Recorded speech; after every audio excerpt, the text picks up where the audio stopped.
What's going on?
If you can see or hear me, press the number 50, press 55.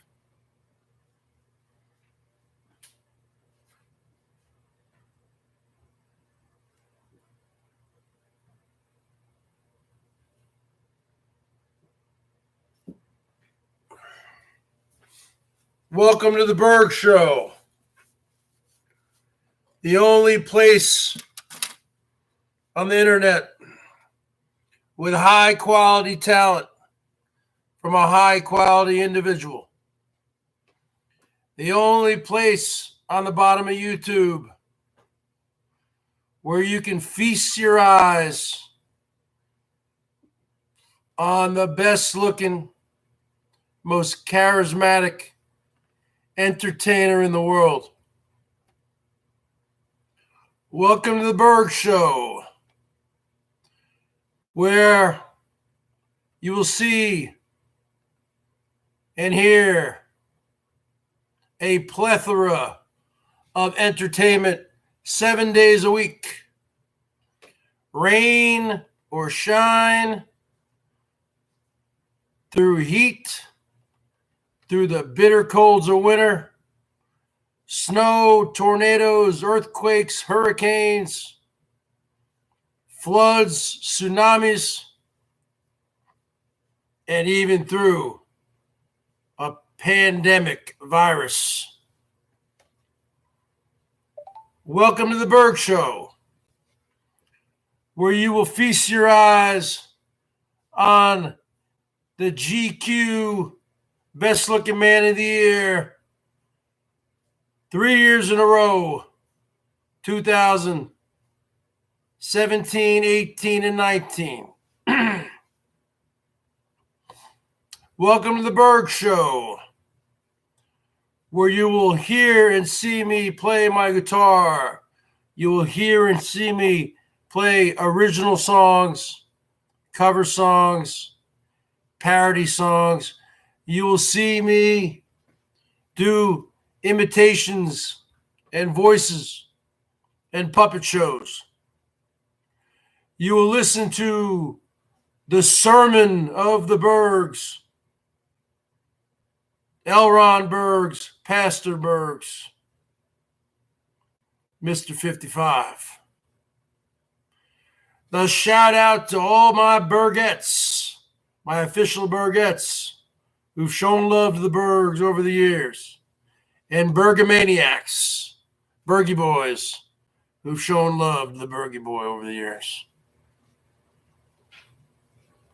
This is a place Well, you're where you will not see me chooching down a deserted street in search of homeless people who are inebriated with chooching partners known as D dumps. You will not see me walking through Las Vegas going, hey, D, look over there, over there. My name is Herman Oak Munster, and I am an expert choocher, the greatest choocher in the history of the world. You will not see that on this show. You will not see me look at a homeless man in Las Vegas named Willie, who's passed out in his own urine and feces, and who's right there laying down, passed out in the gutter. You will not see me going, hey, D dumps, go down and kick Willie, see if he's still alive. Yeah, just give him a kick him in the nuts. You will not see that here. You will not see me walking through Las Vegas. Hey, everybody, I'm chooching. Chooching equals mooching. You will not see that here. No. No, sir. No, ma'am.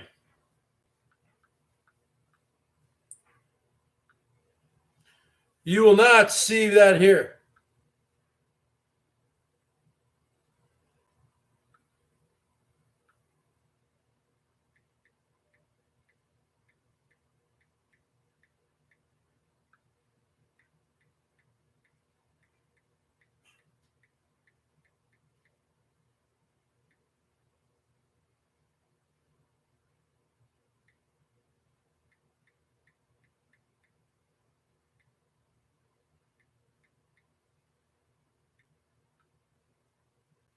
You will not see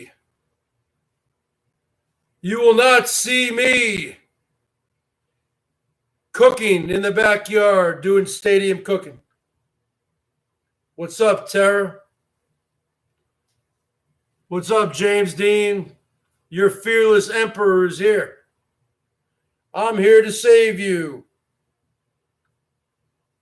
I hear there's a lot of souls here that need saving. I'm here to bring you down to the riverside. I'm here to wash your sins clean.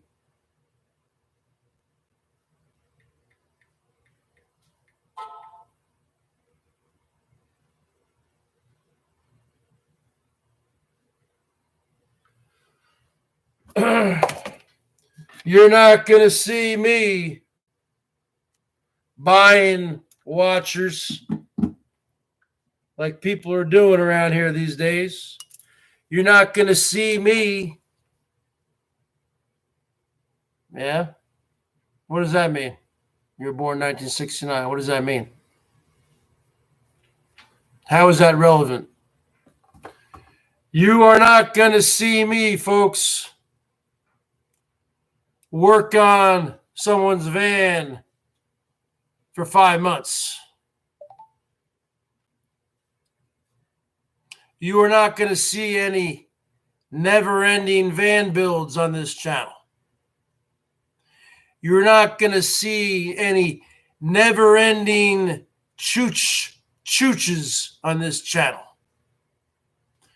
You are not going to see me walk into a bar in Santa Rosa, California, and crash awake. You're not going to see that on this channel. You are not going to see that on this channel, folks.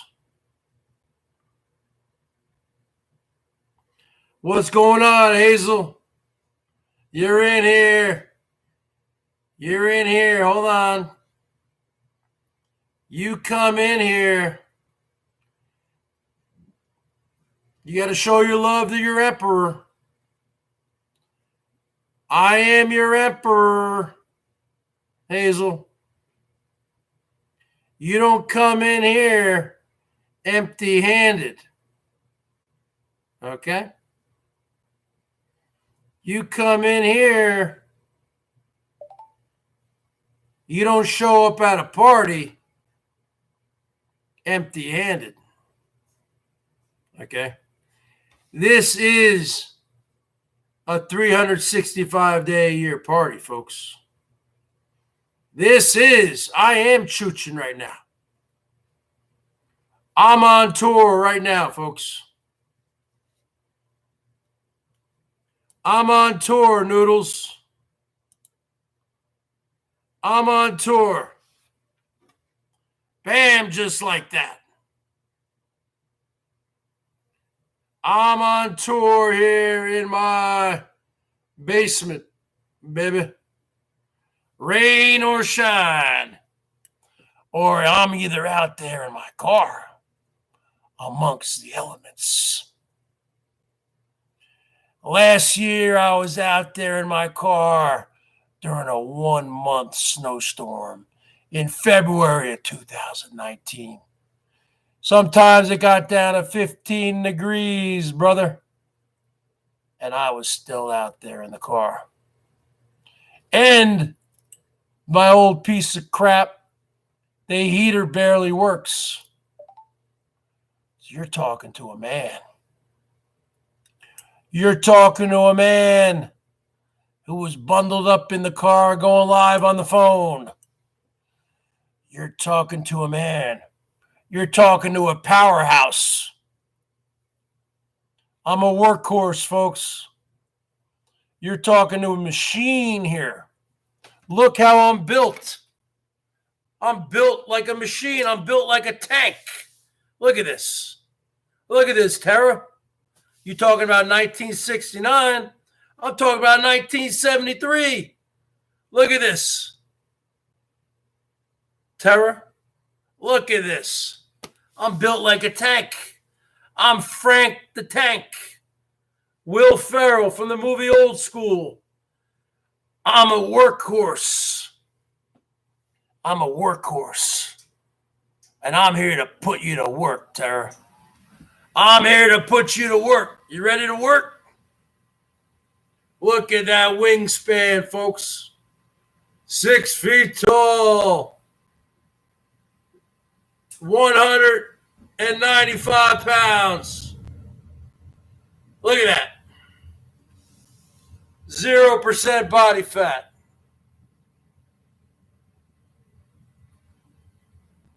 Look at this. You think I need a gun to protect myself? I got 2 guns right here, folks. I got guns right here. You know what I'm saying, Robin? I don't need to walk around with a shotgun, folks, during Armageddon right now. I got guns right here. Come on. I got 2 machine guns right here, folks. You think I'm going to get intimidated by anybody?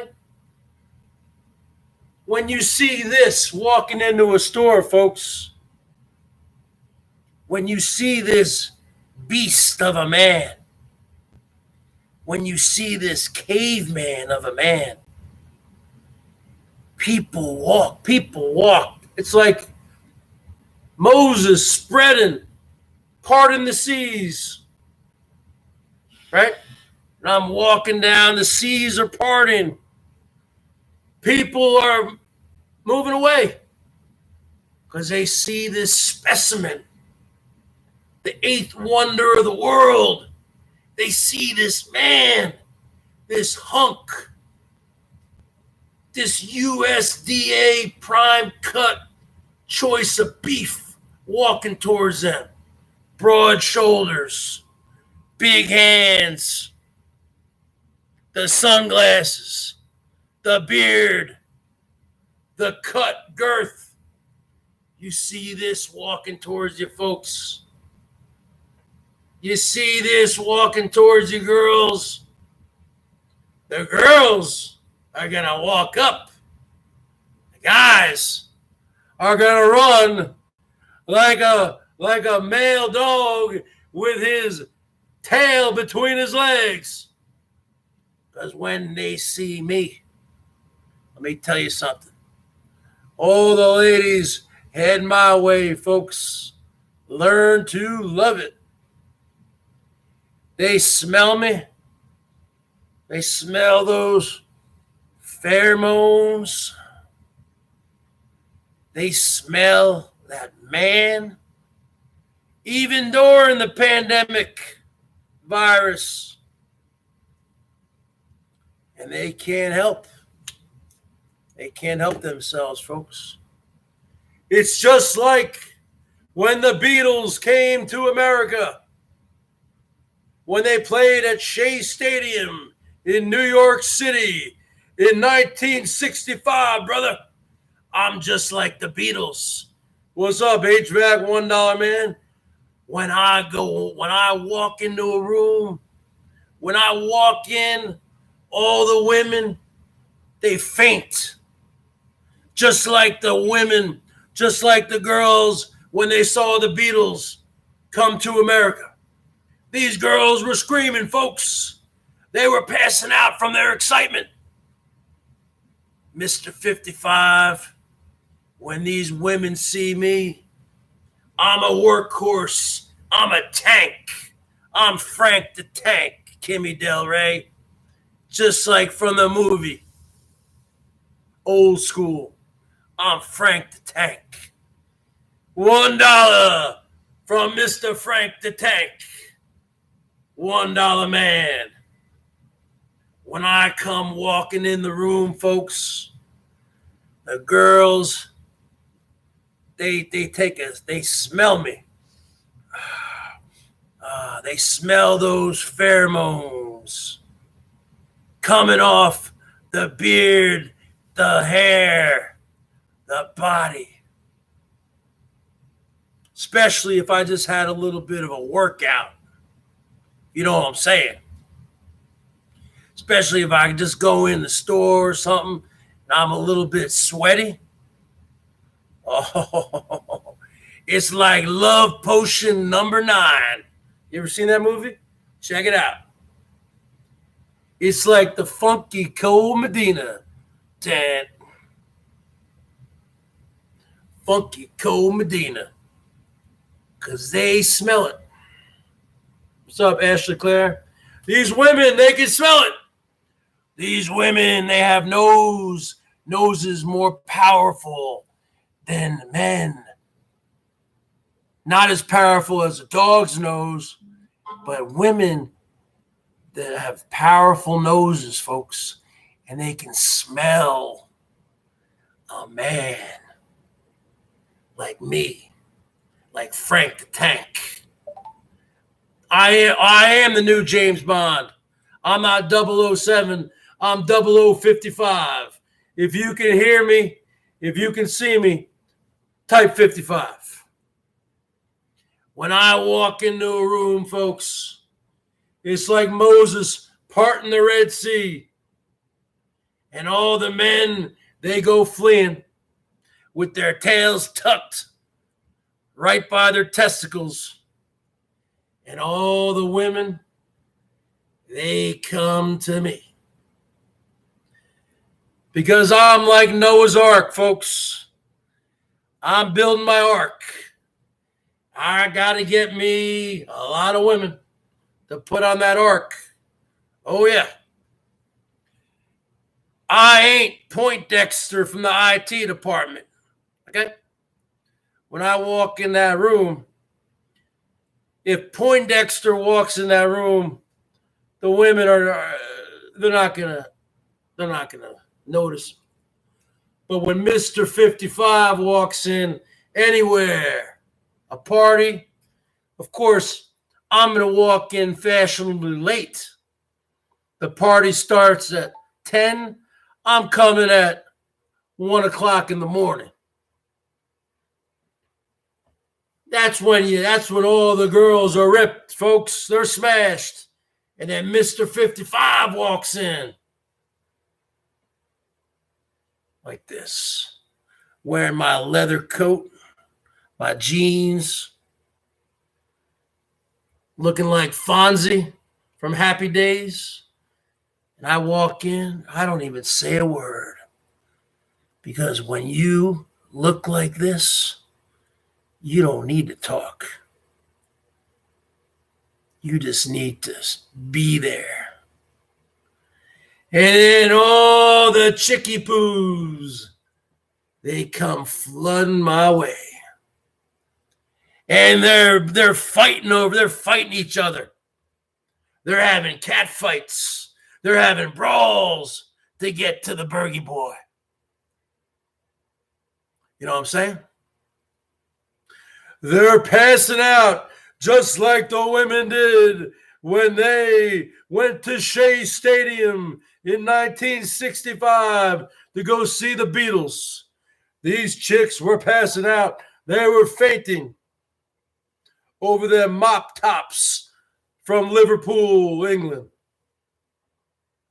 When the Bergs walks in the room, these girls are fainting. And they're fighting because they know they look at me. And what do women want, folks? They want security, stability, but they want to make babies. And when they see a stud like me come in, they say, he's got swimmers. He's got the good sperm. He's got the bad boy. He's got the Frank the Tank sperm. And they're fighting over each other because they want to get impregnated by the Bergie boy, by Mr. 55. Am I going to give it to him, though? That's up to me. That's up to me. I am a workhorse. I am a Ford pickup truck. Built Ford tough. Built Berg tough. Look at these arms. I don't need a gun for these intruders coming here. I got 2 guns right here, folks. And I know karate. Taught to me by Mr. Miyagi, folks. Ah! Show me. Show me sand the floor. Show me wax on, wax off, wax on, wax off, wax on, wax off. Show me paint the fence up, down, lock hand.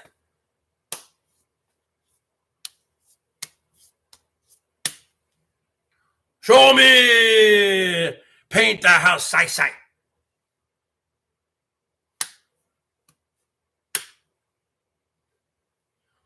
Show me $1, $2, $3.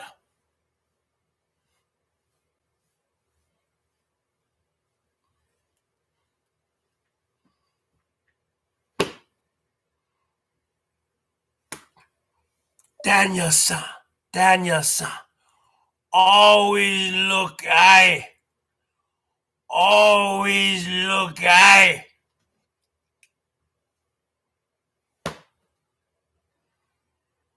Thank you. I'll see you tomorrow. Mr. $1 Man coming through for Frank the Tank. Mr. $1 Man. Yeah, what happened to Norm, man? He came in that one night, man. He dropped a bunch of money. And then he was AWOL for a couple days. And then he came in last night.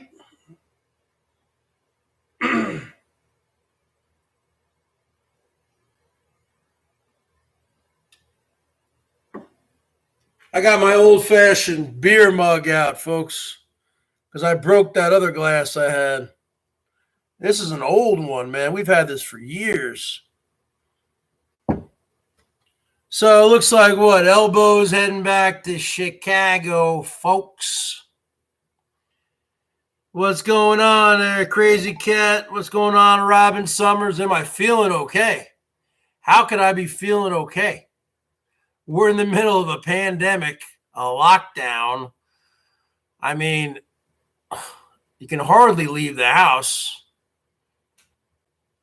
I just went one place today. I was in there for 1 minute. I wore my mask in and out. I mean, geez. I'm getting tired of this crap. You know what I'm saying, Crazy Cat? Where all my peeps go, huh? We got a mutiny here, huh? Make sure you sub up to the Bergs. Make sure you click that like button.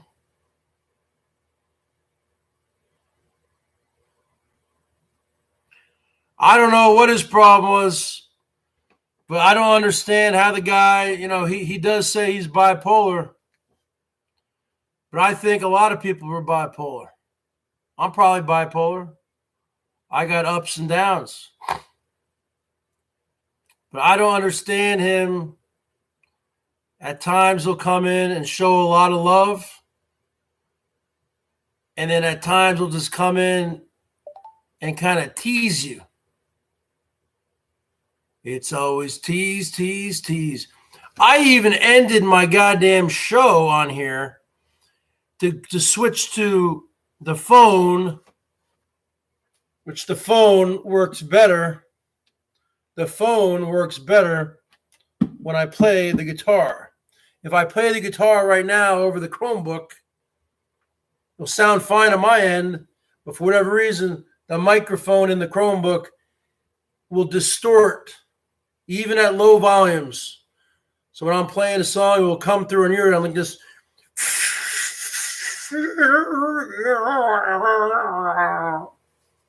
Yeah. So I basically was being a monkey boy for him last night. G Mangoes is right.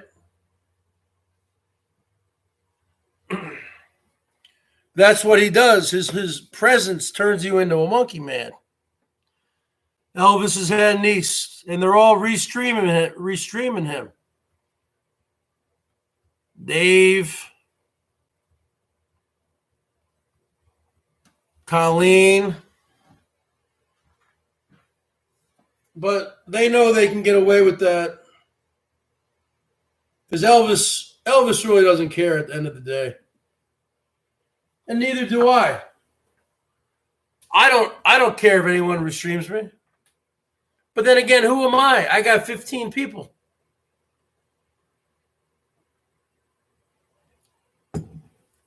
That's what I was saying about Herman. Herman has to be buying watchers. Because you look at Herman, Herman's got like 400 people, and the side chat is hardly even moving. This has been going on for several weeks now. And I was talking to somebody earlier. I go, oh, look, Elbow just went on. And I said, I guarantee within 5 minutes, Rosie will be on. Because Rosie, first off, Rosie is a YouTube junkie. But Rosie is a highly competitive person on here. And Rosie's main competition is Elbow. And within exactly 5 minutes, Rosie was on and had almost 200 people within 2 minutes.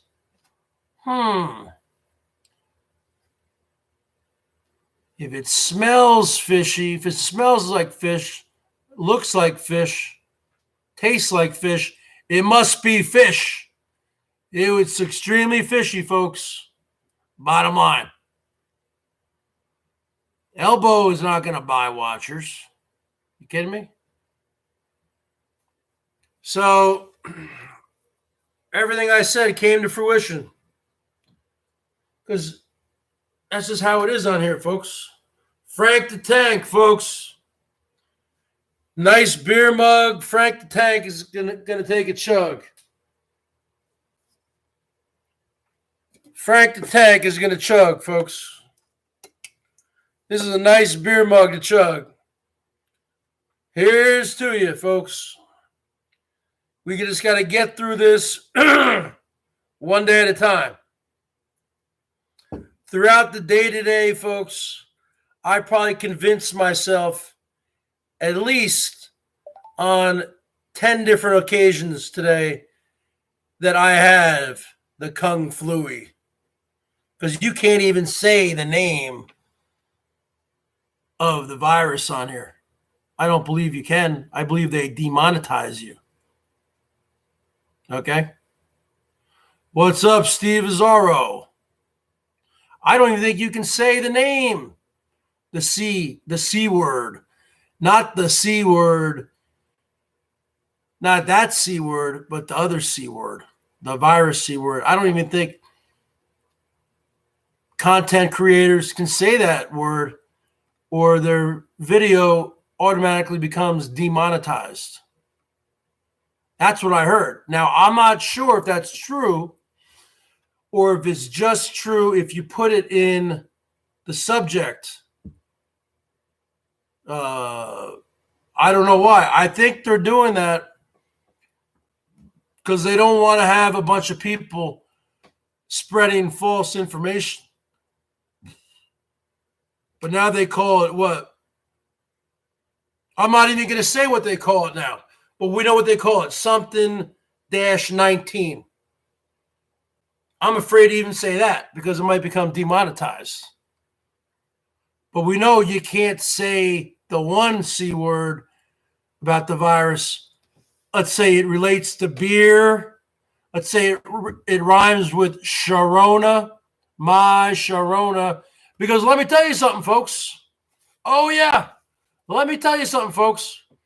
Every time I do a cover song or a parody song where I use another song, okay, the way it works is, for instance, when I did that D-Dub song, The Worst Tattoo in the World, and I used the Creedence Clearwater chords to Have You Ever Seen the Rain? You know, and I sang the song, I want to know, you know, but I changed it into the parody for the worst tattoo in the world. Now, the way that happens is after I upload it here, you get an automatic flag. Or no, that's not true. It's not an automatic flag. They say you are sharing revenue with the artist. The artist is John Fogerty from Creedence Clearwater, right? So maybe you might make 20 cents on it or something. However, when I did the My Sharona, but I did it my C word, you know what I'm talking about? I still have left it up, but guess what happened? They said this video cannot get monetized. They didn't give you the reasons, but I think it's because I put in the word in there, folks. Isn't that amazing? Now, you don't really make any money off these little videos anyway. Something has to hit big on here for you to make money. Something has to go viral. You need to get, 20, 30, 40,000, 50,000 views or something to make any decent money. I don't know how it works.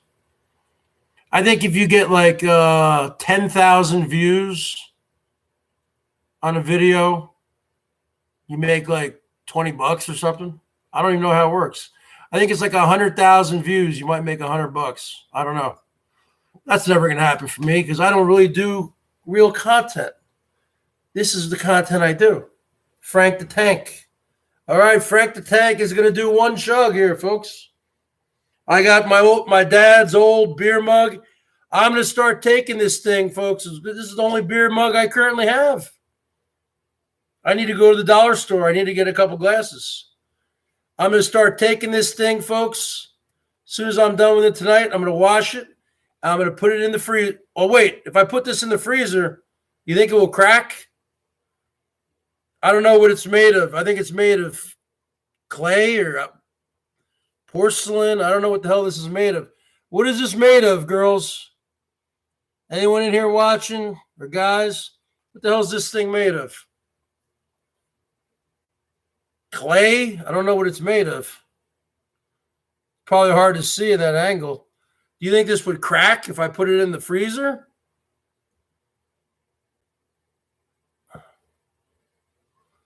Yeah, HVAC probably has a better revenue stream. You don't make money on here. I don't make money on here I hardly make any money on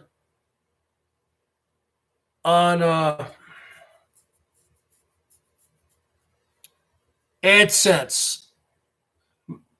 I make 95% of my money via super chats, which have been slow lately since the big man, the 5-star general, was in town.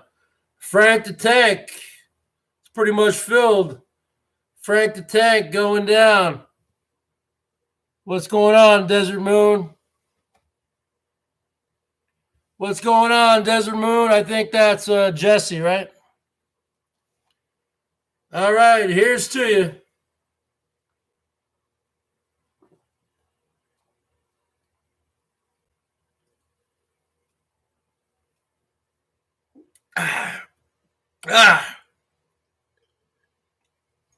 That was a full beer. You see, when you drink out of a beer mug, you can chug those a lot faster. What do you think that was? 5 seconds, HVAC? It had to be 6 seconds. That had to be 6 seconds, folks.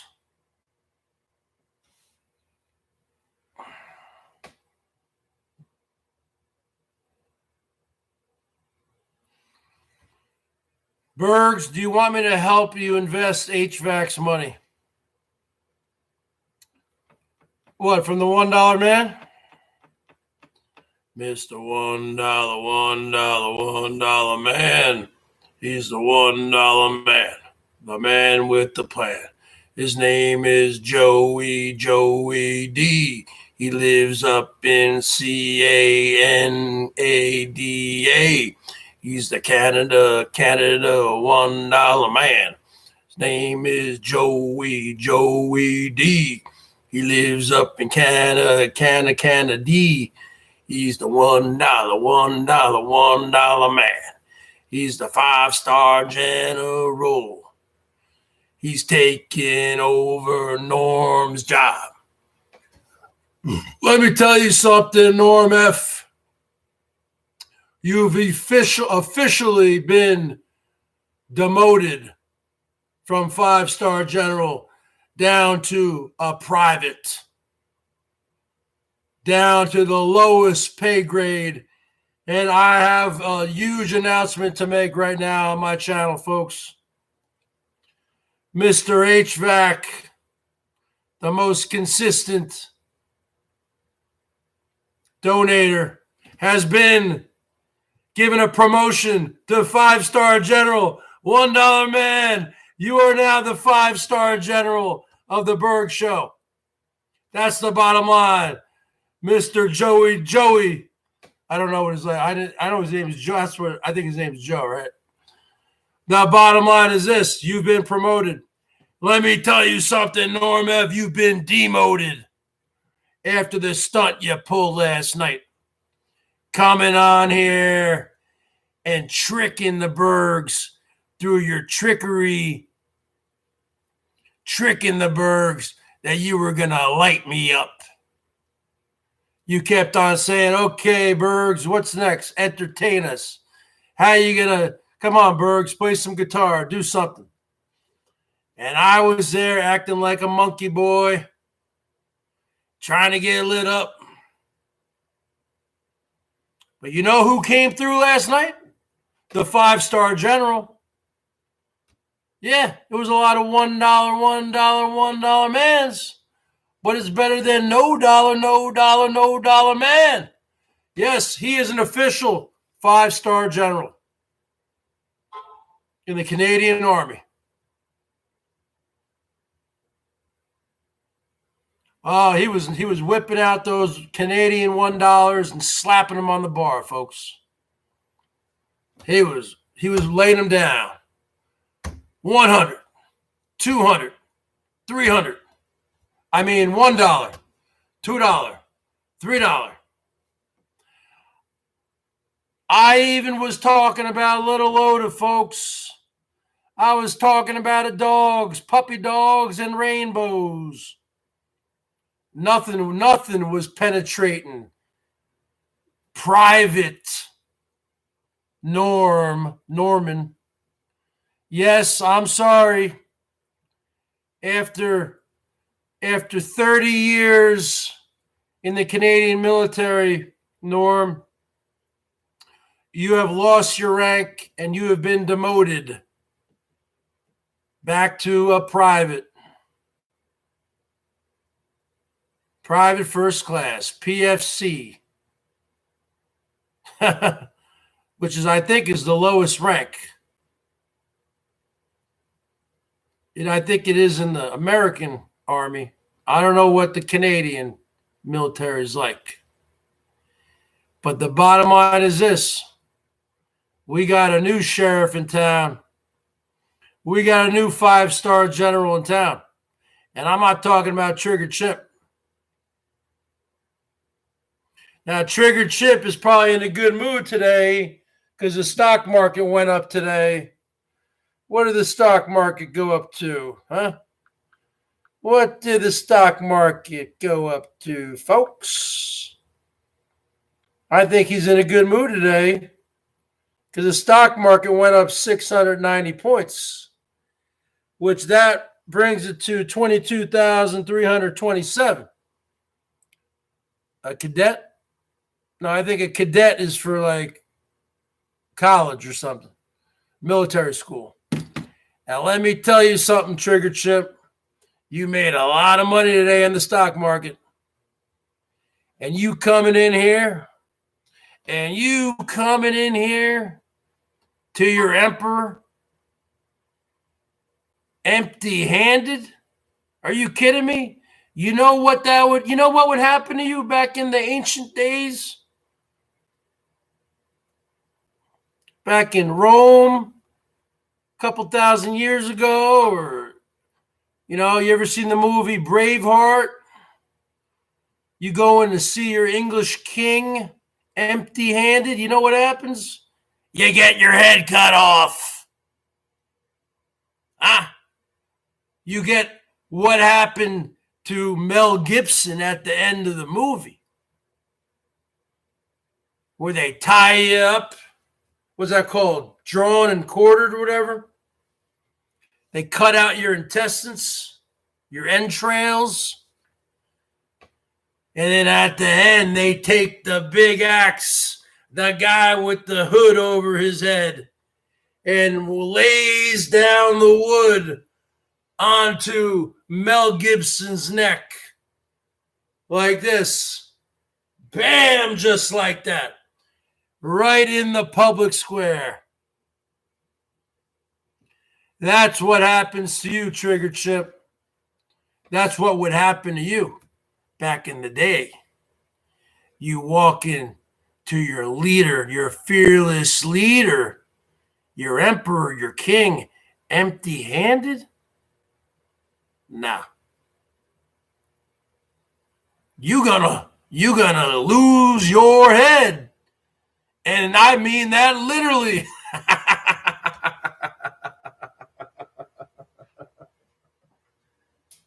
Woo.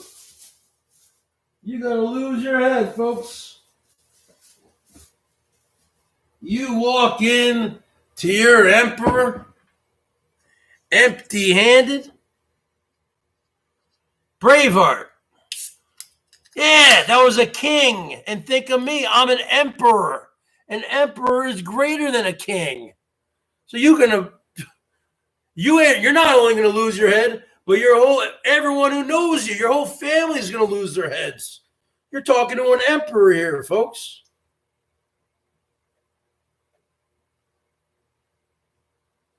Just like in the Star Wars movies, man. You think Darth Vader was in charge? The Emperor was in charge of Darth Vader. You think Elbo's position on here is greater than mine? He calls himself the king of the free world. Well, I'm the emperor of Bergatron. I'm the emperor of an entire planet and a solar system. I was sent here by my birth parents on Bergatron in the city Target 2 millions of years ago. I was circling several galaxies. It took millions of years. And I finally got here. True story, folks. So I am an emperor. I'm a prophet.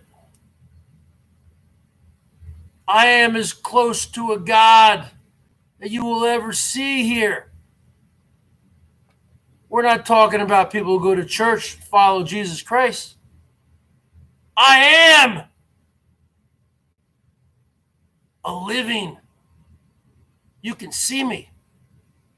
I've arrived. You're talking about Armageddon. You're talking about the day of reckoning. You're talking about when Jesus Christ is going to come back to earth. Apocalypse. Or what do they call that when Jesus Christ comes back to earth? What's the term for that?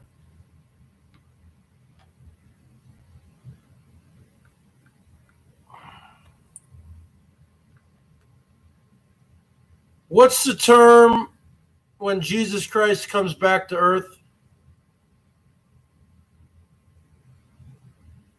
The second coming?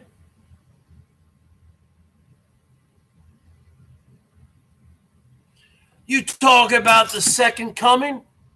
I'm the first coming. You talk about the second coming of Christ? I'm the first coming of Bergatron.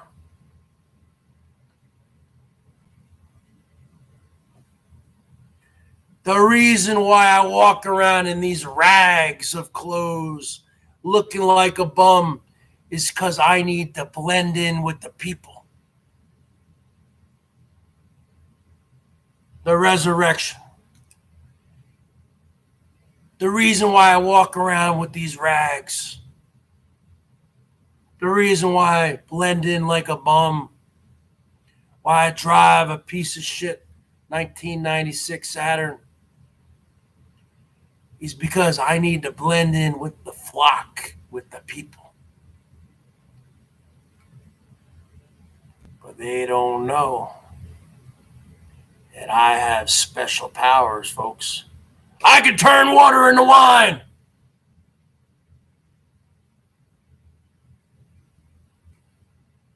I have powers. I am superhuman. I have superhuman strength. I have the strength of 100 men. I have the testosterone of 1,000 men. And I was sent here to your planet to spread my seed and bring my flock back to Bergatron. This earth here has been polluted. Everybody had it too good for too many years. And this whole virus that's going on is a sign from your God. telling you it's a wake-up call, folks. I'm here to save you. Are you ready to be saved? I am extending my hand. Are you going to take it? I'm not asking for a hand out. I'm asking for a hand up. I'm giving you my hand. Are you going to take it so I can pull you onto my ark? We are currently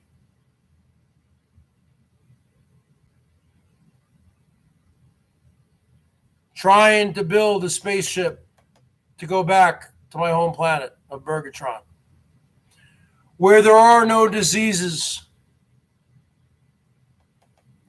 People live forever. People don't age. On this earth, this disease was a wake-up call. You had people running rampant on Wall Street, making billions and billions of dollars, millions of dollars, billions of dollars. You have two classes of society on planet Earth in America. You have the little 1% at the top, the super rich. You don't have a middle class anymore, folks. And the working poor and the really poor and the homeless. That's all you got. This was a wake-up call. Things were getting too easy for people down here. All the states are legalizing weed. Everyone's smoking, rolling, smoking, sipping on gin and juice. Laid back with my mind on my money and my money on my mind. Rolling, sipping on gin and juice. Laid back with my mind on my money. See? It's all about me here in America. It's all about me. Me. It's not about we. It's not about we. It's about me. Everyone had become too self-centered, too egotistical,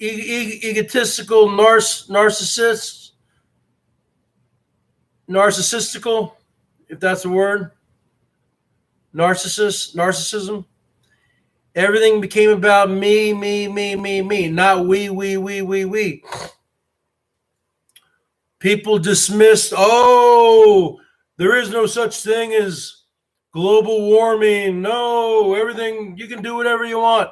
You can rape the lands, pillage everything, cut, slash, and burn, take down all the trees. And you see the Hurricane Katrina happen. You see all these big tsunamis and earthquakes. That's a wake-up call. And now you have this virus going on who's never going to end. This is Darwinism, folks. This is natural selection. This is weeding out all those people.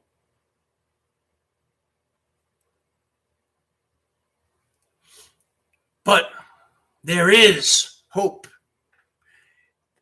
There is a Savior. I'm here to save you. Take my hand. Take my hand. I'm here to save you. Survival of the fittest. You goddamn right, I'm going to be the fittest. Even though I got health problems, I'm a tank. Look at me. Look how I'm built. HVAC, 5-star general. Ford tough. Look at this body, huh? Look at these sunglasses, huh? Look at this. Look at these fists. I don't need to have a gun. I got guns, folks. Come on. All right, here's the last beer chug of the night.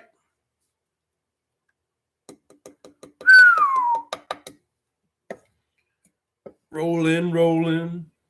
Sipping on gin and juice, laid back with my mind on my money and my money on my mind.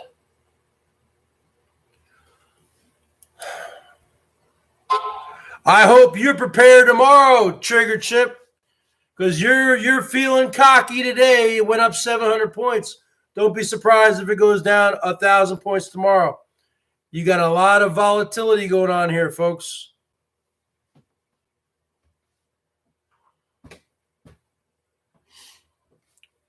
Everybody here, if you can hear me, type 55. Type 0055 if you can hear me and see me. And show me some love, folks. You know what? It will be Trigger Chimp. One of these days, you're telling me with the money you make, you cannot show me a super chat. I don't get your information if you do a super chat. I don't get anything. You just hit that dollar sign. You can just send $1, one lousy dollar. You're telling me you can't do that? If you're a man of means, like you say you are, you can't buy $1 super chat. I give super chats. I gave G Mangoes $3 last night. I primarily just give it to Mangoes now. I've given a few to Rich, but he hasn't been coming in lately. So if he's not coming in here showing love, I'm not gonna. I have to reciprocate. You scratch my back, I'll scratch your back. So the bottom line is this, folks. Let's do one more. This is a full beer, 16-ouncer. I want you guys to time it. You guys ready? Rolling, laid back, sipping on gin and juice. My mind on my money and my money on my mind.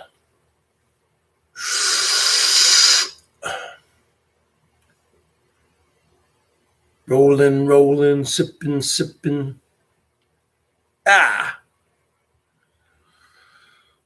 This is the last one for Frank the Tank. I'm just doing it, the dedication for my dad's old. I think this was an old Milwaukee. If you see the emblem there, you can't read it anymore, but I think this was an old Milwaukee mug or something like that. It's really old. All right. It'd be cool to have a new one.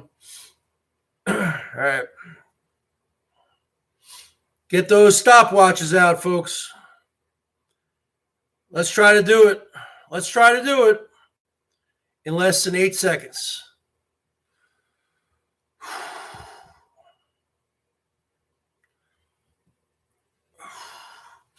I need a towel man, like a boxing match. I need a cut man in the corner. I got a cut here, folks. I need a towel man. I need a head trainer. J.K. NoCal used to be my head trainer. Then he went against the righteous. You can do it, Rock. I feel like this is a Rocky movie. You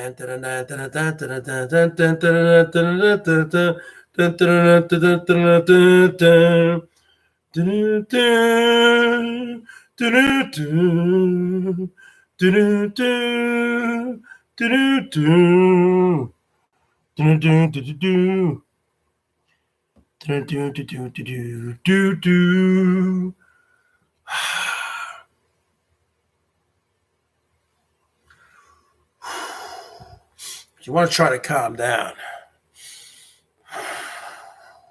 So when you get too hyped up, you got to calm your body down. Then you can chug the beer. This is a perfect mug to do it. Perfect chug mug. You looking at Frank the Tank. You looking at Berg the Tank. Yeah, I was Will Ferrell's double. His stand-in during the movie, Old School. Yeah, you probably didn't know that, did you? And I still get residual checks from time to time. 1, 2, 3, 4.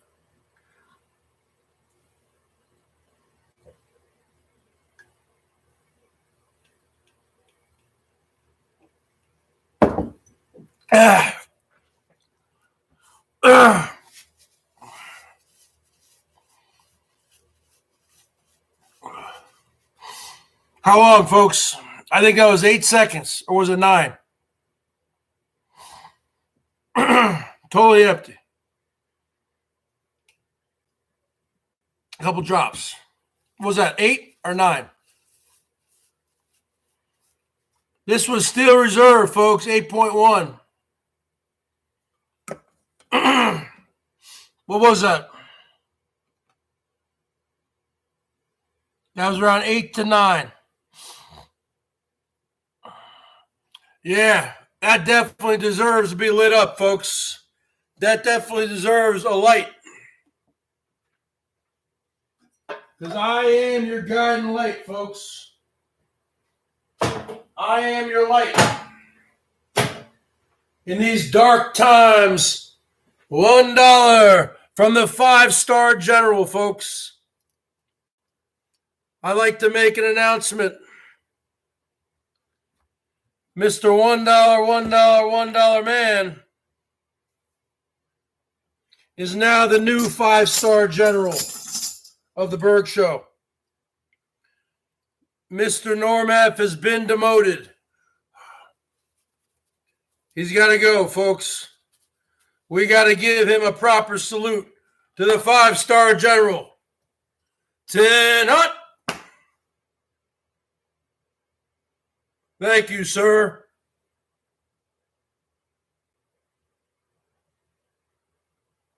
But what do you do with your thumb here when you go like that? I think you tuck it in. 10 hut. 10 hut. That's where I need to get a haircut. You can't get a haircut. I need to freaking go to an army base.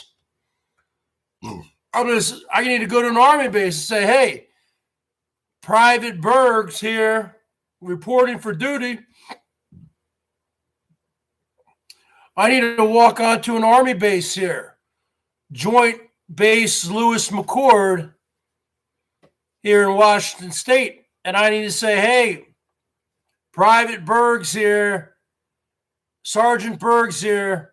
I went AWOL. I'm back. I need me a shave, and can you buzz my hair? And then when they're done, I'll say, just kidding. I'm not in the military. But I had to go get a haircut because all the haircut places are closed. All right. See you later. See you later, 5-star general. I might have to impersonate an army. No, I'm not talking about stolen valor. I'm talking about that's the only place you can go get a haircut, folks. Probably on an army base. I'll just, kind of, hey, I went AWOL. Went a little nuts. Can you give me a shave? Can you give me a haircut, huh?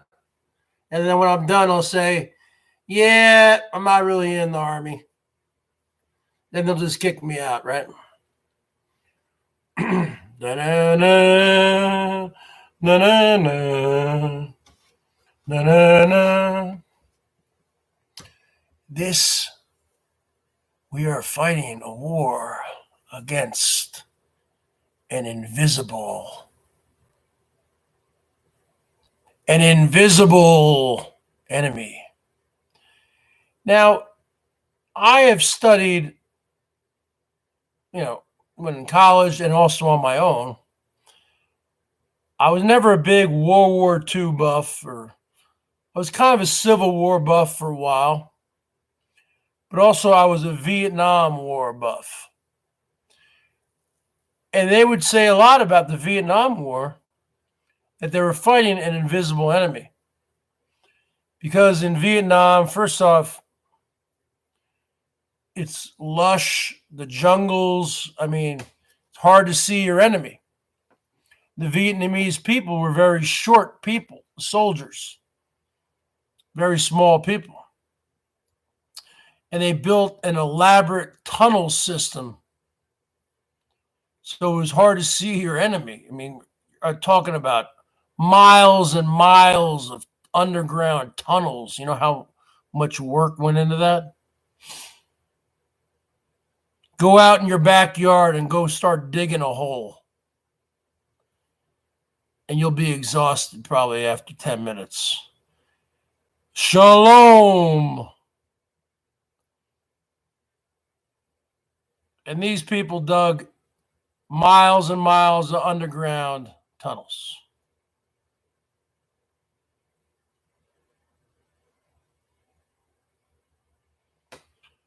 I couldn't, I tried to join.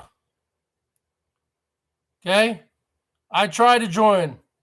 They didn't accept me because I have asthma. You don't know anything about me.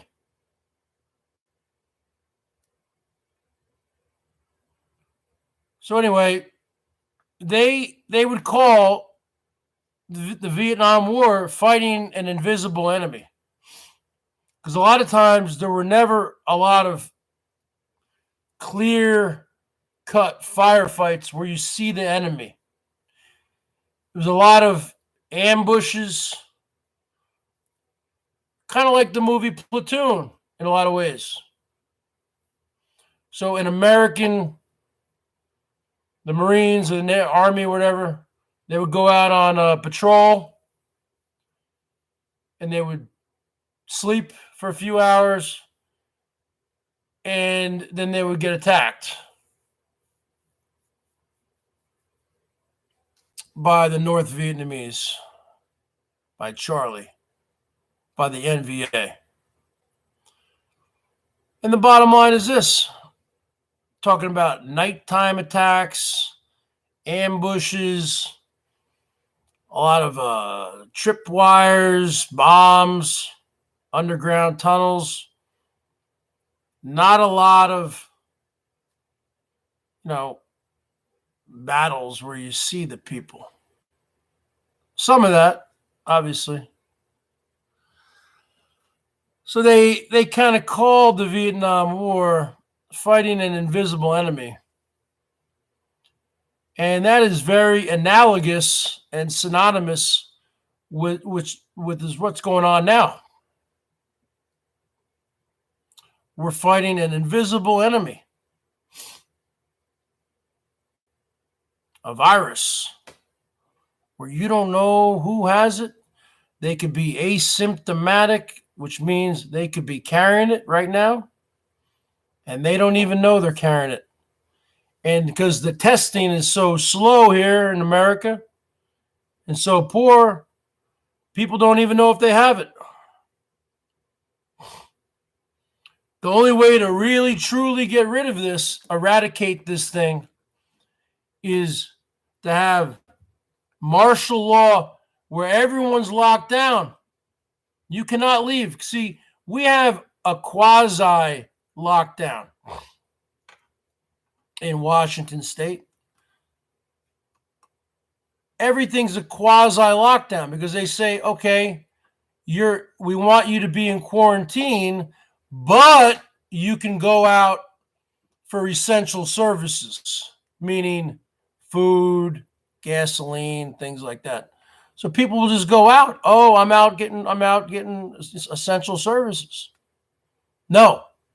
The only way you can really eradicate this, and China has done a better job than we have because they went on full lockdown mode. They didn't let the people leave their apartments or wherever they live there because they live on top of each other. There's so many of them, there's 1.5 billion of them. Okay. I believe they said, you guys can't leave. You can't leave at all. You can't open your door. You can't leave for 30 days. And I think what happened was the Chinese government, they would stop by your little apartment, wherever you're living, maybe drop in and then come in with hazmat suits on, maybe drop some, a bag of rice or whatever they eat. They eat a lot of rice over there. And your essential staples. And you basically pick them up at your front door and you go back in your house or wherever. Total lockdown. Not like here, $1 man from the 5-star general. Not like here. We're supposed to be in quarantine, but people are still going to the store getting the food. And they're still going to the post office. Still waiting in lines, even though people are wearing masks. They have these plexiglass things set up at the stores, supermarkets. But you still have people in stores. People got to eat. Now, I think the only way to really get rid of this thing is kind of like what China's doing. You got to stay inside. You can't leave. Sorry. I guess, because we live in a lot of houses around here, America. Maybe you can go in your backyard or something, but, you got to have your food, I guess, rationed or delivered to you and big. You can't get, you can't be like the Bergs, going to the store every day to get some beers. You're going to have to make sacrifices. You got to go out, go without.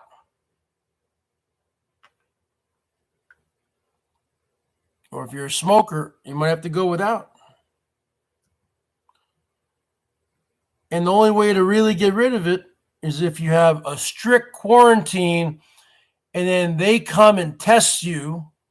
They test everybody in the house.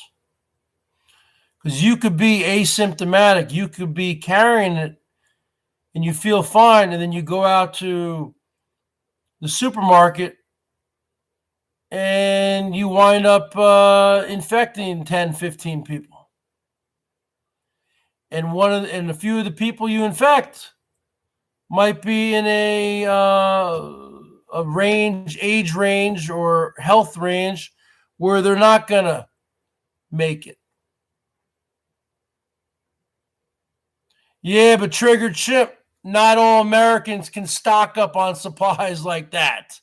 Not everybody has the kind of money to go and freaking fill up a van full of food and medicine and all that, and beer and cigarettes and whatever people need to live. Not every American can go, do a $2,000 shopping spree, okay? And even if you could, you can't even get the toilet paper half the time. More than that. That's the only way you're going to stop this thing, is have a strict quarantine. You can't leave your house. And the people come and with hazmat suits, and they bring boxes to you filled with little MREs, just like in the military. Meals ready to eat.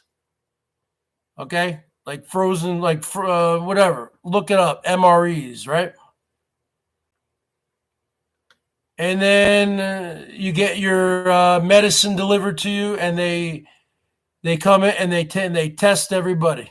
You cannot leave your house for 30 days. Yep. Can't. You got to walk your dog. You got a backyard. The dogs will go out there.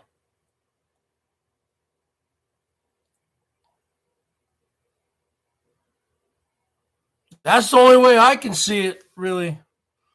Because this quarantine thing, yeah, we've been quarantining ourselves,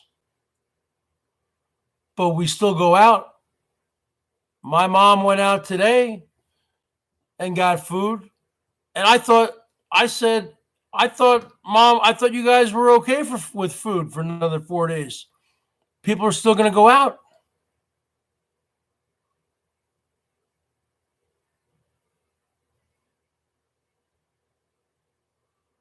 And that's another thing. Fast food. I'm guilty of it too. But you don't know what's going on inside that. You don't know what's going on inside that fast food store. Are the workers sneezing? Are they coughing? What's going on? I got Taco Bell the other night because I was hungry. It's just around the corner from me. And the line was around the line was around, filled up the parking. It was 7 or 8, 9 car line, and cars kept on coming in, It's not just me, it's everybody getting this shit. Okay, well then do you consider Domino's Pizza takeout? They deliver. Okay, so you wouldn't order a Domino's Pizza right now? I mean, where does it end? So you wouldn't order a Domino's Pizza right now? If you had a coupon and you're really hungry? And you don't feel like going to the store? You wouldn't? Okay, but, where does this end, folks? That's why I think eventually we're all going to get it.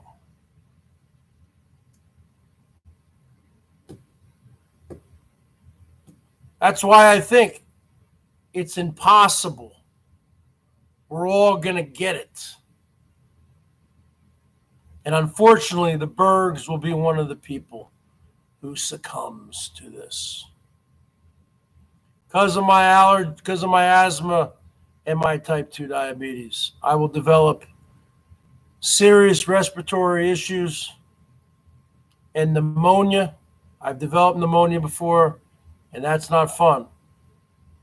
I will be one of those people in a intensive care room on a ventilator, and I'll be dead within 2 days. You have people, yeah, but you can't stay inside, bud. That's the problem.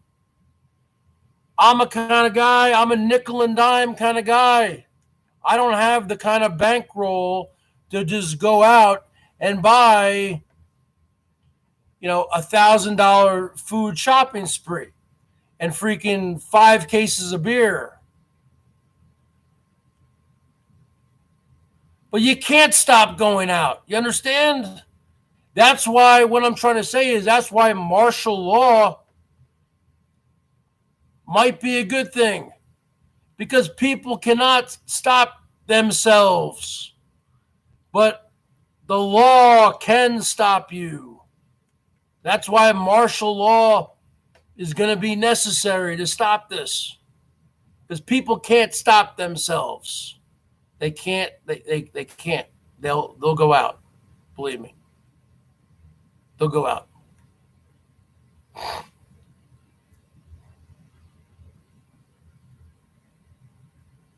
The Bergs doesn't do credit cards, folks. The Bergs doesn't do credit cards.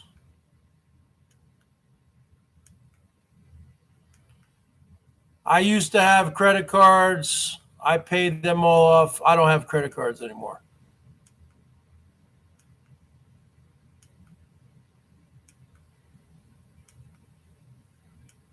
I do debit cards. I don't do credit cards.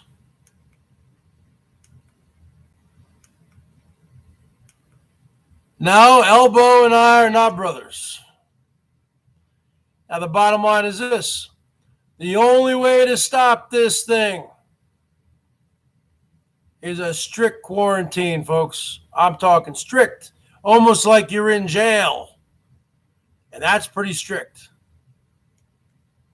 And who knows, they don't talk about on the news what's going on in the American prisons, what's going on in the prisons in Canada or Italy or Spain or these hard-hit countries or France. I feel sorry for the inmates right now. They're locked up, man. They don't talk about them. They don't talk about the homeless people. I feel sorry for the homeless people here in Seattle. There's a lot of homeless people in Seattle. Thousands and thousands and thousands of them. And they would do pretty well because Seattle's pretty prosperous up here. They make a lot of money. But now with everything shut down, there's nobody down in Seattle. They don't have any tourists coming that they can play the guitar. Remember, I used to busk down there, played the guitar. People would throw me tips. There's no more of that down there. It's a ghost town. Now, you're probably still going to see the people in the greater Seattle area, the homeless people, holding the signs on the on-ramps and off-ramps because there still is movement. People, probably a lot less traffic, but they're not making the money that they used to make. And these homeless people, they count on that money for, their drugs and alcohol and their cigarettes. But let's face it. But the bottom line is this. What are we talking about here? We're talking about the only way to get rid of this is to get real. You can't go out. Nobody can go out. And that's why you need martial law. Because there will be certain people who are hoarders or preppers who don't need to go out. But other people do. And then you have all sorts of other people, millennials, kids, who say, the hell with it. I'm young. I'm not going to get sick. And they don't care. They go out. That's why you need to force people. You have to save people from themselves. And the only way that will happen is with armed National Guard and martial law. That's the only way that will happen. People will still go out. Because even in my town here, a town of about 30,000 people, you can't have a cop here on every corner, every community, or whatever. Come on.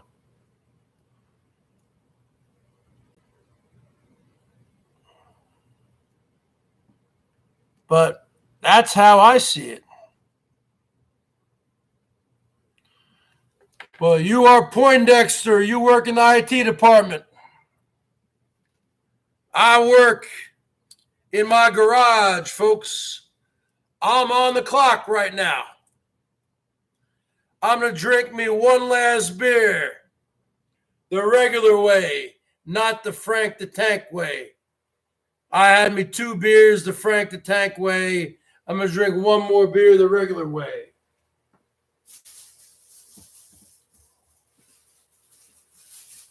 Let me tell you something, folks. They're already talking about all the sports have already been canceled. Now they're already talking about how the NFL season in the fall and all college football is going to get shut down. So this is a major thing. So people, but you can't say, like Trigger Chip is saying, oh, don't leave the house. Well, if this Trigger Chip is a millionaire like he proclaims to be, which I don't believe he is, because if he was truly a millionaire, he would have shown me some love by now. Unless if he's the cheapest millionaire in the history of the world.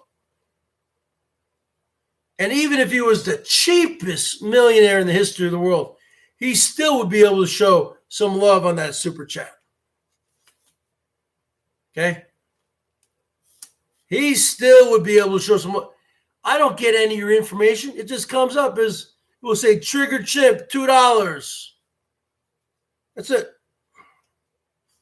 And I don't dox people anyway. I don't troll. I don't dox. I don't do anything. I know that HVAC's name is Joe because I've heard, what's his name?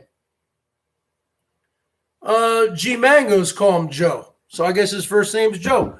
My name is Chris. So what? Joey, what's going on, Joey? How's the wife doing, Joey? Joey Buttafuoco. What's going on over here? I mean, the bottom line is this. If this guy was truly a multi-millionaire like Trigger Chip says he is, he would already lit me up by now. I mean, he showed me some statements he emailed me months back saying that he's up, the statement saying he was up $1.5 million in the year 2019. Really? Well, if you were up $1.5 million,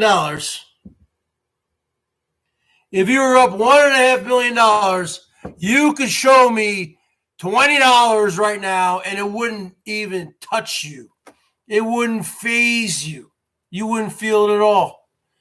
If you were up $1.5 million, you could show me $1,000 right now. If you were really up $1.5 million, when you take a leak, when you piss, you're pissing $100 bills. Every stream of piss, that's a $100 bill. Okay, so if you truly were up that kind of money,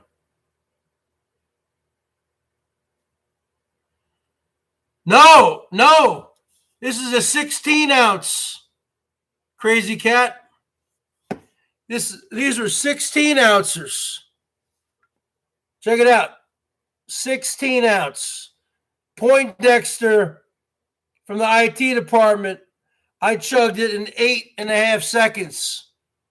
These are not 12 ounces. These are 16 ounces. If this guy really had the kind of money, okay, he could at least show me $5 or $10. Okay, how about this? Chimp? You just show me $1 just to prove that you're even real. You're telling me if you're worth over $1.5 million, you can't show me $1? Really? Wow. That's pretty sad. I'd hate to be the Domino's delivery driver who delivers a pizza to your house, Mr. Trigger Chimp, Mr. Fake Millionaire. I'll say, oh, yeah, hello, sir. Yeah, your total is $22.45. And you hand me $23. And you say, keep the change. Oh, so you're giving me a 55-cent tip. What a big spender. Or actually, you know what? You'd be the kind of guy like this, Trigger Chimp. This is what you would do. I'd be a Domino's delivery driver. Well, don't worry about it. You're telling me you've never gotten a pizza delivered in your life? You're full of shit. This is how cheap Trigger Chimp is. I'm a Domino's or anything, Pizza Hut, whatever. I go to your house. I go, yes, sir. Your total is $19.99.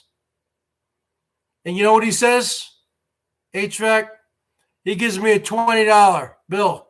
He says, keep the change, kid.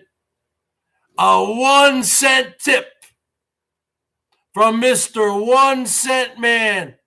You are the new Cornelio Bumgoal. You are the new Polly the Parrot, Trigger Chimp. You are the cheapest person in the history of the bottom of YouTube. I come to you wearing my Domino's hat, and I ring your doorbell, and I say, yes, sir, here's your order, a large pizza and a 8-piece of wings. Your total after tax is $19.99. And you know what he does? This is what he does. He is lower. Trigger Chimp, you are lower than a penny troll. I give him, I say, your total is $19.99. He gives me a $20 bill. And then I kind of stand there. And then he says to me, yeah, where's my change? I say, what? He goes, yeah, Where's my change? What? You want a penny? You want a penny? And he goes, yeah. The total's $19.99. I just gave you a $20 bill. Give me my penny. And then I give him my penny. And I'm kind of standing there thinking, okay, this is a practical joke. He's going to throw me a $5 bill tip. And he says, okay, good night. And then he closes his front door on me. Yeah, that's the kind of guy this is. That's the kind of guy this guy is, Ben Ashworth.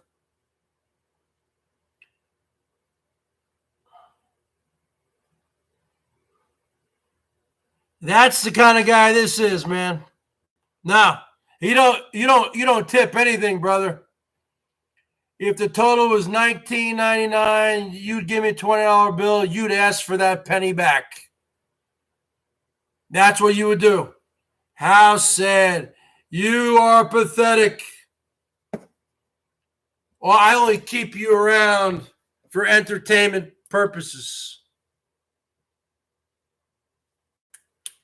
This guy, Trigger Chimp, is not a millionaire, folks. He ain't a millionaire, folks. I'm quitting you too, folks. Show your love to the Bergie boy. I'm here at Ground Zero.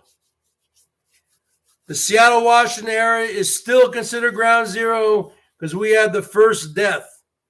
We had all the deaths in the beginning, folks. Oh, yeah. New York has exploded now. I get it. New Jersey, California, Louisiana, but still happening out here, folks. Yeah, Mr. Trigger. Yes, Mr. Chimp. Your total is $19. Your total is $29.97. Okay, here's $30, son. Okay, that's fine. Yeah, can I have the 3 cents back? I gave you $30 and it was $29.97. That's the kind of guy you are, Trigger Chimp. But HVAC, let me tell you the kind of guy HVAC is, the general, the 5-star general. I say, sir, your total is $14.55. The 5-star general gives me a $20 bill. And he says, thank you. Keep the change. Have a good night. Because he knows how to tip somebody $5.55. The total is $14.55, sir. He gives me a 20. $20 minus $14.55 equals $555. Woo! That's what I'm saying, folks. That's what the new 5-star general could do. 20 minus 14.55 equals $5.55. 555, folks. Let me tell you something. HVAC, you are the new 555 man. That's, if I'm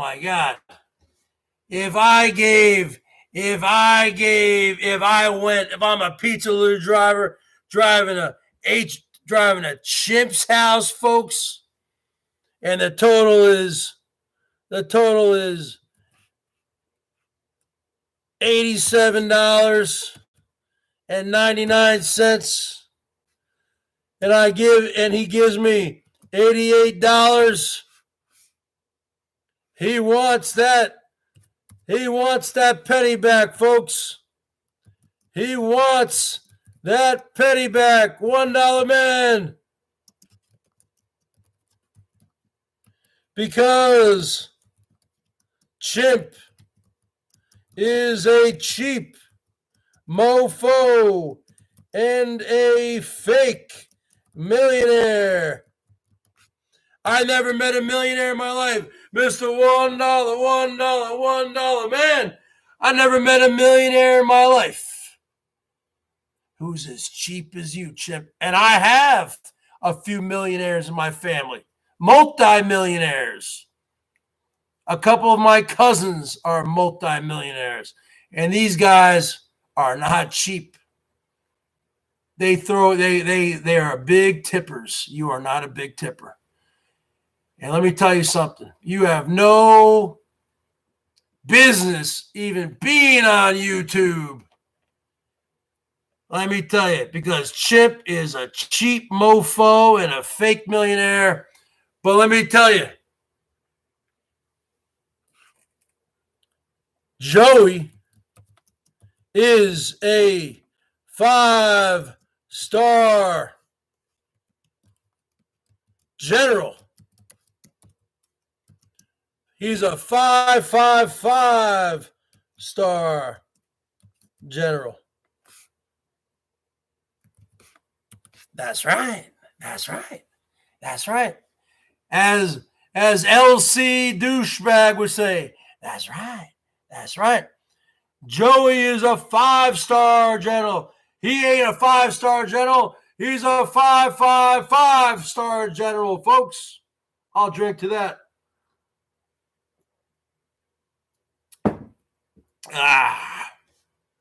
That'll put hair on your chest. Well, if what you sent to me was 100% legit, and I'm not saying it wasn't, but if it really, truly was, then I got to say this to you, man. You are truly a pathetic individual who's probably the cheapest mofo on the planet. Because you're looking at somebody who basically has nothing, okay? Except for some guitars, some whatever what I have through my life, and a little bit of money in the bank, and that's it.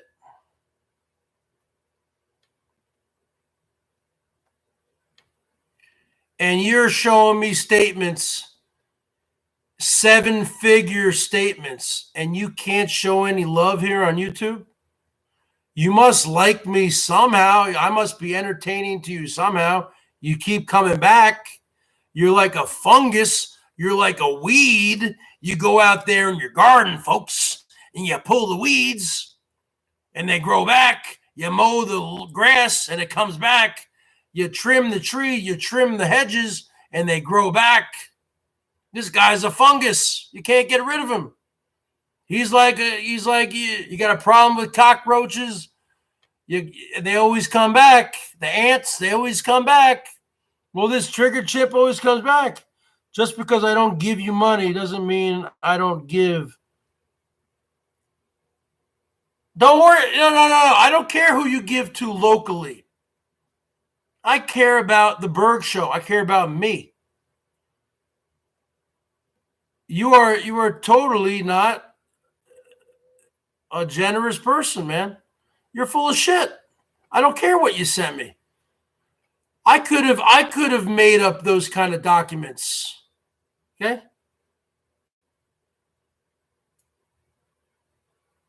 This is the community they live in. You live online. This is a community. So show your love. The 5-star general knows it. Here's to you, 5-star general. You know what? I am going to crush this one. You know what? Why take baby steps, folks? Why take baby steps when you can just chug the whole motherfucker? Here's to you. Type 55, show me thumbs ups, sub me up. You know I'm here night after night. Here's to your liver. What good is having a liver, folks? I might be dead in a week. 555.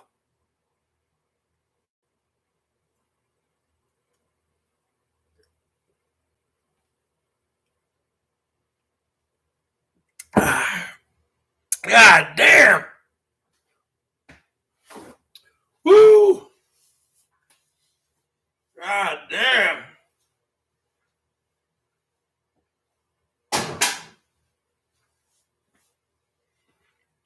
Let me ask you a question.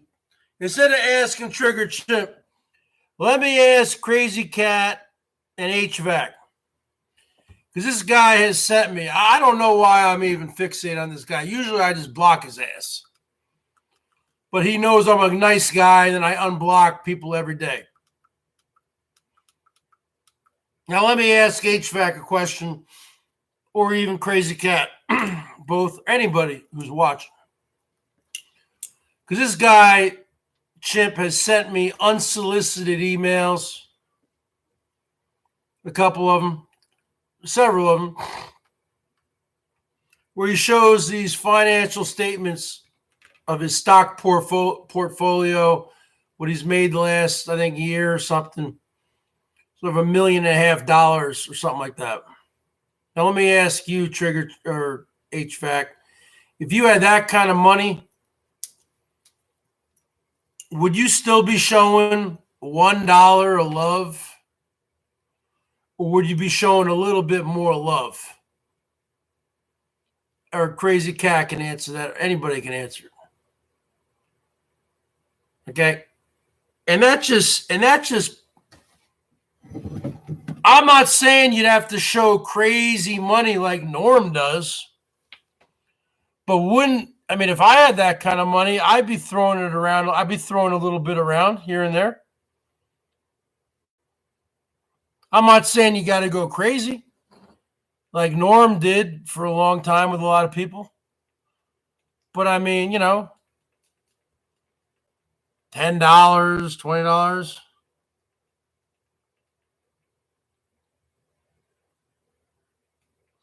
No, I'm asking you a question,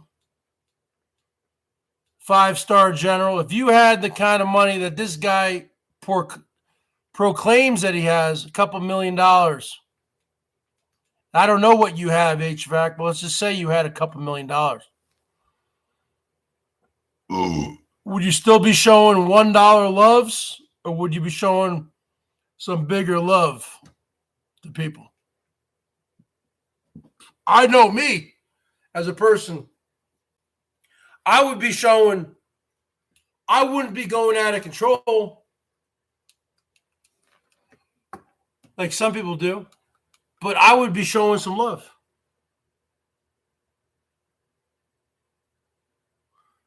Yeah. $20 minimum, $20 every time. Now, you don't need to go out of control, 100, because pretty soon you're going to spend, 30, 40, 50 grand on YouTube like Norm did and be like, what the hell did I do that for? No, I'm not saying you got to go crazy. But this guy doesn't even show anything. This guy doesn't even show $1. He's been coming on here for months. Yeah, you know what? You're just cheap, bro. I'm not even going to talk to you anymore. I'm not going to answer your questions anymore. I'm not going to block you. I'm not going to time you out. You're here, but I'm not even going to read your comments. I mean, if you had that kind of wealth, see, you don't understand, because I used to work in the service industry. And you'll find that the most generous people in the world, like, for instance, when I lived in Hilton Head, South Carolina, and I delivered for Domino's Pizza for those 3 summers, 90, 91, and 92. I found that the most generous people were the people who I would deliver to, who were bartenders, who were waitresses, people who also work in the service industry where they depend on tips. Some of the cheapest people were the rich people. Yeah. See, because I come from an upper middle class family, but my parents had a lot of kids. And the bottom line is this: we got everything we needed, but if you needed anything else, we were instilled a very good work ethic. from a young age. You wanted anything else, you had to go out and make some extra money. If that means in New Jersey, I was knocking on people's doors during the winter time. I was 10 years old. Yeah, ma'am, can I do you need anyone to shovel your front walk here? You make $5 here, $10 there. Shovel the driveway. Get one of my brothers to help me. Bottom line, you get a little bit older. You know, can I mow the lawn? Do some yard work? You have anything for me to do? There's always something to do. People always have things for you to do, and people back in those days enjoyed that. They enjoyed having big families. You know, where a lot of kids looking for extra money. My sisters would babysit, things like that. Work at the pool in the summertime. One of my brothers he bought one of those Jeeps and he converted it into an ice cream truck. I would help him. Anything to make $1, folks. $1 here, $2 there, 50 cents here. Everything adds up. Go home, you throw it in your shoebox. Whatever. Throw it in your piggy bank. Whatever you want to call it. Bring it down to the bank. At least back in those days, a savings account showed you 2 or 3% interest. They don't show you anything anymore, folks. And then you get a little bit older, 12, 13, 14, or 13, 14. You start going down to the golf course in town, the private golf course, where they needed caddies, like Caddyshack, the movie Caddyshack. And I was really short for my age back then, folks. I'm 6 feet tall right now, but back then I was 13, 14, 15. I was 5'1", 5'2". I was strong. I could carry 2 bags, a double bag it. Double bag it, folks. I'm not talking about wearing a double bag to bang some skanky hoe. I'm talking about a double loop. When you do a loop, means you're a caddy. You do 1 bag, 18 holes, you're a loop. That's 1 loop. I would do a double, carrying 2 bags, so you're walking with 2 golfers, older guys, and you're walking and you're helping them out. Because I also played a lot of golf back then as a kid. So you make money. You made about you'd make $20.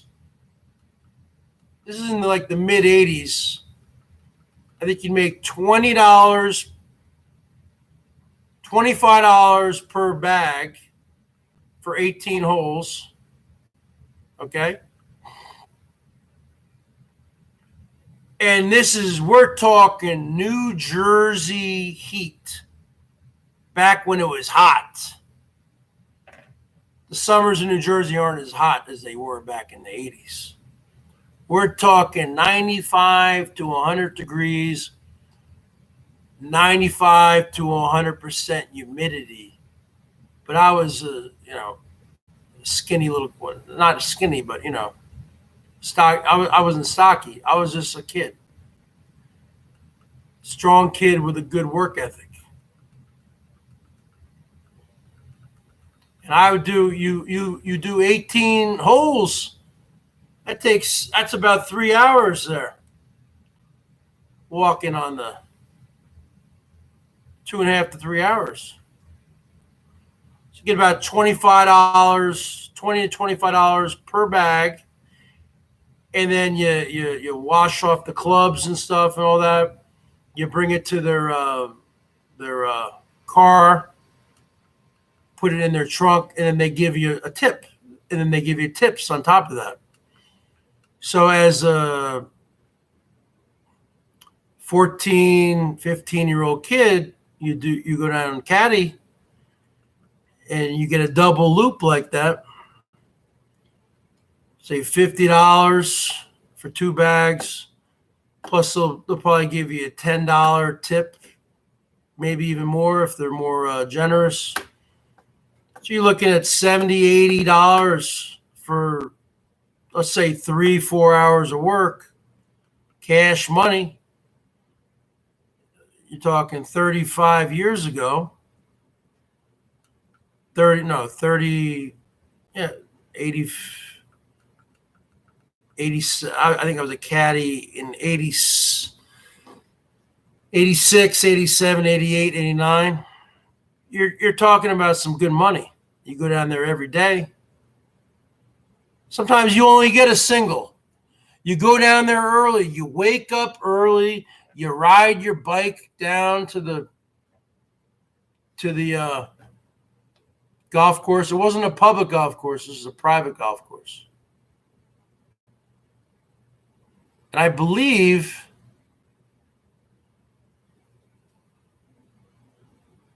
it was, in those days, it was caddy only. You had to walk it.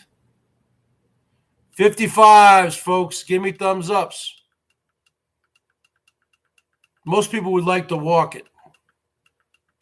That means you take your tee shot, then you give me the club, put it back in the bag, and I'm always looking. I'm looking to see where your ball went. I go to the next, and I'm being their caddy because I was a golfer. And I would say, okay, sir, okay, about 300 yards to the hole here. I think you're probably going to need your 3-wood. Your 3-wood. Or if they get into the rough, you're going to need something, an iron. Maybe a 5-iron or something like that. I knew how to talk. I can talk, right? As you guys know, I have the gift of gab. So the bottom line is this. I was always making money as a kid. I always had money. Never asked my parents for anything. We didn't have an allowance. Wasn't a lazy kid. We all worked. One capacity or the other. So parents provided for everything, your shelter, paying the bills, your food, your clothing. But anything extra, that was on you, folks. So you learned at a young age to work.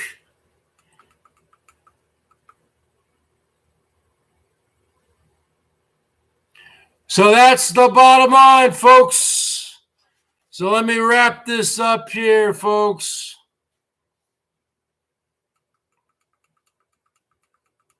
And let me tell you, some of these days, they were hot.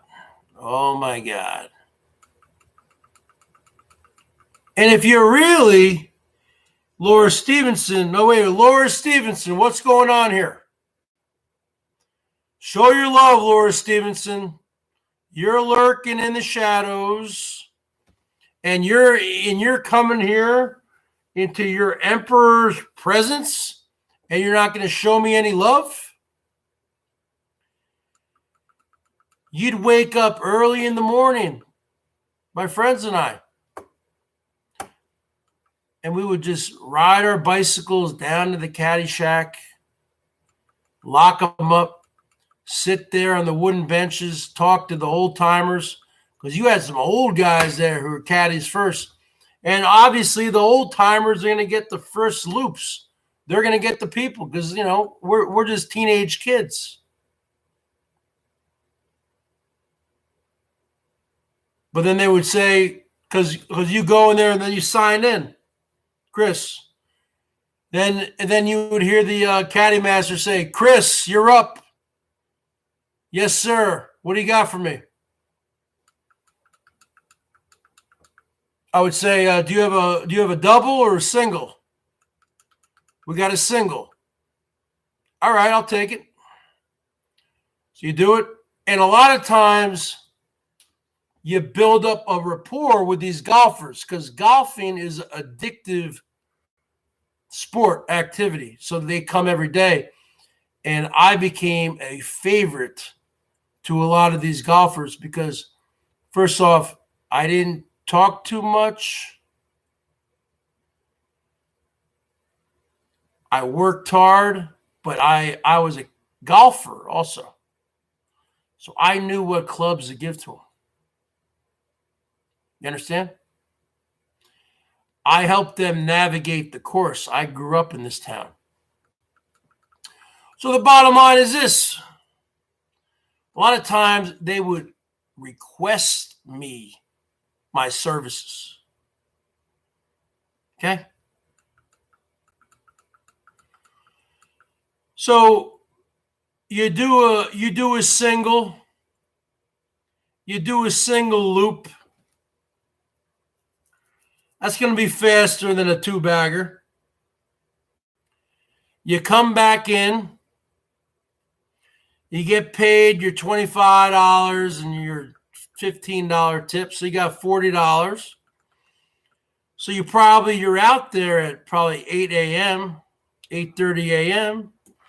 You're back around back to the 18th, back to the clubhouse around 11. We'd ride our bikes down to downtown there, just right around the corner. Go in, get a couple slices of pizza at the pizzeria, go to the bathroom, play some arcade games there, the arcade games. And then we would say, what do you guys want to do? You want to go back? You want to go back? Because this is after lunchtime. You want to go back? You want to go back? Yeah, I was a looper, a caddy, a jock, a loop. And then we would say, so what do you guys want to do? Do you want to go back or do you want to go to the pool? Because we had a great town pool, diving board, like many pool, like an Olympic-sized swimming pool, a diving tank with the towers, 10 feet, 20 feet, 30 feet, big-ass diving boards. What do you guys want to do? You want to go back? We would always go back, usually, because it's after lunch now. So we go back around 2 o'clock. Already eaten, kind of, had a Coca-Cola, refreshed. I'm talking about 1986, 87, 88, 89, 13, 14, 15, 16 years old. Very hot summers, but, young kid, you can deal with it. So then you do another loop. Hopefully you get a double bag. And then you make that your last one of the night. And then after that, what do? And then you call our parents, yeah. We're gonna go to the swimming pool, Mom and Dad, and we ride our bikes, our BMX bikes up these big hills in New Jersey. And you get to the swimming pool, and we'd swim for a while. And then we'd done with that, you ride your bikes back to your friend's house or something. You either crash there or you go home and then you do it the next day. That's a work ethic. Oh, that's a work ethic, folks. I was making more cash back then at age 14, 15 than I'm making now. How pathetic is that? How pathetic is that? I was making more cash in 1987 or 88 that I'm making now. That's pretty pathetic. I don't have a dog. We had dogs. All our dogs are dead. They've all moved on. They've all moved on, Laura Stevenson. But those were the days, folks. Those were the days. Now, not every day went like that. Sometimes you might you go in the morning. Sometimes there'd be a lot of caddies in there. And you might have to wait an hour, maybe 2 hours to get your first loop. I was a looper to get your first bag. Okay? That's why we would try to go as early as possible. Because a lot of these old caddies were just kind of broken down alcoholics. Kind of like what the BERGS is now, right? The BERGS showed up there now. You think I could do what I did 33, 34 years ago? Come on. Come on, folks. I'm a broken down old caddy. That's what I am. I'm a broken down looper, Laura Stevenson. 19th hole, baby. I've been to the 19th hole too many times. I didn't know what it was back then when I was a kid. I'm a broken down 19th hole caddy. There are no retirement funds for caddies, folks. There is no 401k programs. Show your love to your emperor, Laura Stevenson. I've noticed lately you've been better. You've been on your best behavior, and I appreciate that. We all need to come together. Love, not hate.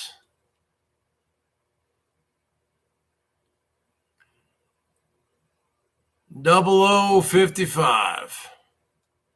So the bottom line is this, folks. What are we talking about? We talking about the top line? We're talking about the bottom line. The bottom line is this. I made more money when I was 14 or 15 years old than I'm making right now. How pathetic is that? That's pretty pathetic. That's pretty pathetic. Of course, that money was pretty much made in the summertime because you got to go back to school in the fall, right? But we made money, folks, and we had extra money. So when you're a kid, you have extra money. I didn't spend it on clothes and stuff like that. My parents bought us clothes. Didn't spend it on sneakers. Even though I was the first one. I'll tell you this right now, folks. You are looking at a man born in 1973. You are looking at a man here, folks, who had the first Air Jordans when they came out. And I'll show you a picture of the Air Jordans I had, folks, when they came out. And I did get these for Christmas, I think, one year.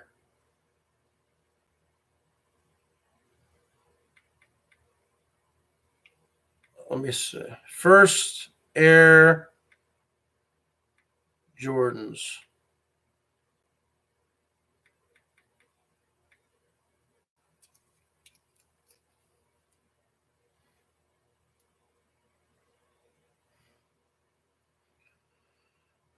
No, that's not. Air Jordans 1985 original. You looking at the BERGS here, folks. I wish I still had these.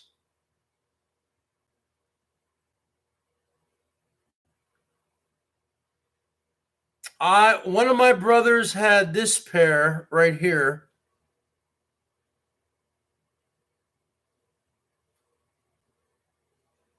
What the fuck?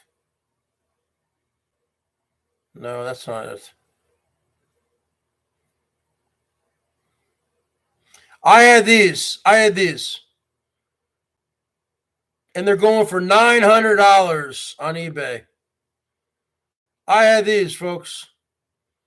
You looking at a man right now who had the first edition of the Air Jordans in 1985.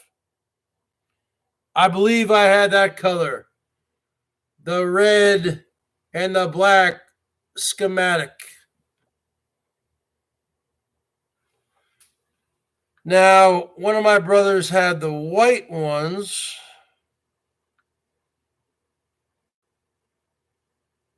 Come on, give me a side view. Oh yeah. One of my brothers had this one. I don't believe I had this one. I had the other one. Now they've been thrown out. My mom threw them out years ago. See, that's sharper. But back then, you paid retail back then. I don't know what they were. 50, 60 bucks. You looking at a man.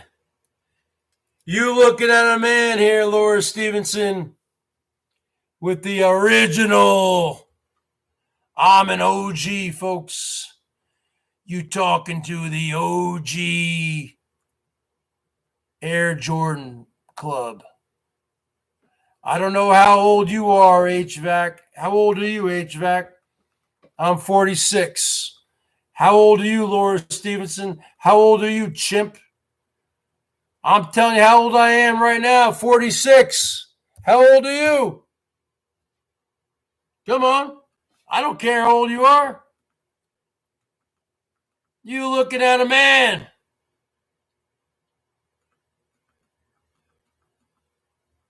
See, he's 36. You're too young to have the first Air Jordans. I was 12 years old when they came out. That means you would have been 2. A woman, Laura, is never going to give her real age, and Chip is never going to give his real age. So the bottom line is this. I do believe I got those for Christmas one year. Now looking at them now,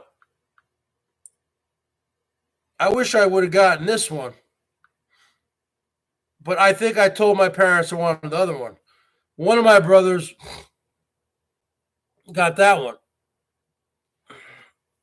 I believe, and that's going for $775. I believe I got this one. No, I know I did. I don't believe. I know I did. I don't believe. I know I did.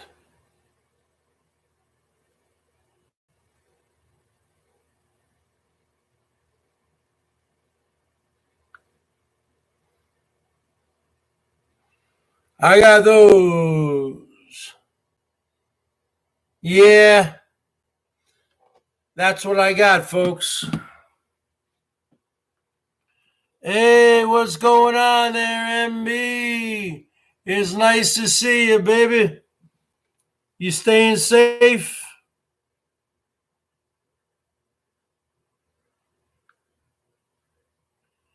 How do you say I love you, baby, in French? In French, that's Je t'aime, bébé. Je t'aime, baby. Je t'aime, bébé. Hey, MB. Bébé. Hey, MB. Je t'aime, bébé. Hey, MB. Je t'aime, baby. Hey, MB. Je t'aime, bébé. Hey, MB. Je t'aime, bébé. Hey, MB. Je t'aime, bébé. Je t'aime, baby. Hey, MB. Je t'aime, baby. Je t'aime, baby. Je t'aime, baby. I love you, MB. What's going on there, baby? Let me give you a wrench, MB. You're old school. You're OG. Hope everything's going well there in Belgium, baby. You old school. I've always liked MB. MB is good people, folks. So the bottom line is this: Je t'aime, baby. Je t'aime, baby. So the bottom line is this, folks. I remember having the original Air Jordans, but we didn't think about in those days. Oh man, she's leaving already? Au revoir. Oh, come on. You ain't leaving already. Come on. Come on, MB. Come on, MB. Show me some love, baby. Come on, MB. How do you say show me some love in French? In French, you would say un peu d'amour. Un peu d'amour. Un peu d'amour. Un peu d'amour. Hey, MB, baby. Un peu d'amour. Je t'aime, baby. Un peu d'amour. Je t'aime, baby. Je t'aime, baby. Je t'aime, baby. Un peu d'amour. Je t'aime, baby. Un peu d'amour. Je t'aime, baby. Un peu d'amour. Je t'aime, baby. Un peu d'amour. Je t'aime, baby. Un peu d'amour. Je t'aime, baby. Un peu d'amour. Je t'aime, baby. Un peu d'amour. Je t'aime, baby. Un peu d'amour. Je t'aime, baby. Un peu d'amour. Je t'aime, baby. Un peu d'amour. Je t'aime, baby. Un peu d'amour. Je t'aime, baby. Un peu d'amour. So what I'm trying to say, folks, is we didn't, when we got the Air Jordans, you have to understand, Michael Jordan had only been playing for like a year. We didn't like think about it like, oh, we have to, we can't wear these, keep them in a box. No, you wore the sneakers. Now I do remember hearing some stories about people, especially in black neighborhoods, kids getting killed over the Air Jordans. So kids would literally get killed over having Air Jordans. People would literally kill you. These kids would kill you for having your Air Jordans so they could steal your Air Jordans. Je t'aime, baby. Un peu d'amour. Je t'aime, baby. Un peu d'amour. So, I do remember having those. Yes. Those are kind of fun to have, kind of like, hey, look at me. I got them and you don't, But, it is what it is. That's the only pair of Air Jordans I ever had. The first edition. You have to remember, I was 12 years old, so I was still growing. So who knows? Maybe you only had them for 6 months and your foot would get larger. So that's the thing. When you have a bunch, I have 3 brothers and 2 sisters, and we had this closet filled with shoes. And eventually, your mom just throws everything out, folks. I remember saying that to my mom a few months ago. I go, Mom, why'd you throw out the Air Jordans, man?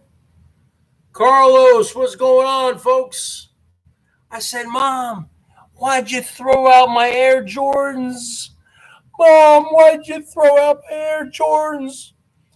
I could make $800 on them right now on eBay. But I didn't really say it like that, but you know what I'm saying, folks. when you get older, you say, man, why did I do that? Why didn't I have the foresight to hold on to this thing, hold on to this? Because that's the way things are, folks. It's the way it was.